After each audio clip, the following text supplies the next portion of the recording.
12 নম্বর রাউন্ডটা আমাদের শেষ হয়েছে। 13 নম্বর রাউন্ডের জন্য এখন যেটা করতে বলেছে সেটা হচ্ছে এই চেইন 3 যে স্পেসটা আমরা করেছি সেখানে স্লিপ স্টিচ করে ঢুকে যেতে হবে। এরপরে এখানে একটা চেইনলেস ডাবল ক্রোশে করতে বলেছে, আমরা চেইন 3 করব। আমি চেইন 3 করছি। সেম প্লেসে আবার একটা ডাবল ক্রোশে করতে হবে, চেইন 2। নেক্সট চেইন 3 যে স্পেস আছে সেখানে 2 ডাবল ক্রোশে, চেইন 2। এটা হচ্ছে আমাদের এই রাউন্ডের জন্য প্যাটার্ন। প্রত্যেকটা চেইন 3 স্পেসে 2 ডাবল ক্রোশে, চেইন 2। এভাবে করে আমাদের এই রাউন্ডটা কমপ্লিট করতে হবে। 13 নম্বর রাউন্ড। 13 নম্বর রাউন্ড শেষ হওয়ার পরে, যেহেতু এটা খুবই প্লেন একটা রাউন্ড, তেমন ঝামেলা নেই। 14 নম্বর রাউন্ডে কি করছি আমি আপনাদেরকে দেখাচ্ছি। 13 নম্বর রাউন্ড শেষ হওয়ার পরে আমাদের কাজটা এখন দেখতে এরকম লাগছে। আমরা প্রথম যে চেইন 3টা করেছিলাম ডাবল ক্রোশে হিসেবে, সেখানে আমরা একটা স্লিপ স্টিচ করে কাজটাকে জয়েন করে দিয়েছি। এই যে এখানে জয়েন করেছি।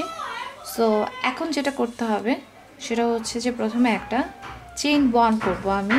চেইন 1 জাস্ট লেভেল আপ করার জন্য, স্টিচ হিসেবে কাউন্ট হবে না। শুরু করছি আমরা 14 নম্বর রাউন্ড। তো এখন যেটা করতে হবে সেটা হচ্ছে এই চেইন 1 করার পরে প্রথম যে চেইন 3টা আছে, এই প্রথম চেইন 3তে আমরা একটা ফ্রন্ট পোস্ট ডাবল ক্রোশে করব।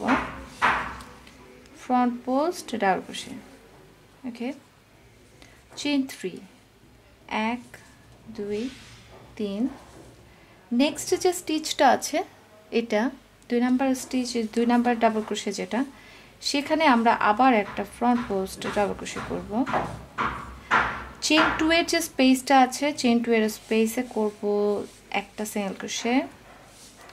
নেক্সট আবার এখানে যাচ্ছি front post double crochet, chain 3।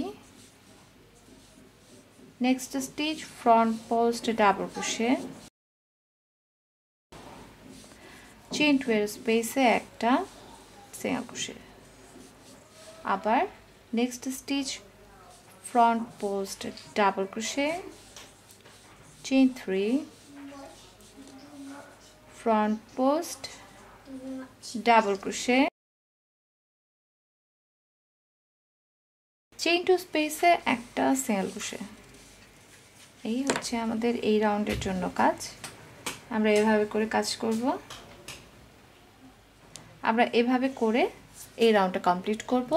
Round number 14 শেষ হওয়ার পরে আপনার কাছে থাকবে 64 front post double crochet, 32 chain 1 আর 32 চেইন 3 স্পেস। এগুলো 32 চেইন 3 স্পেস।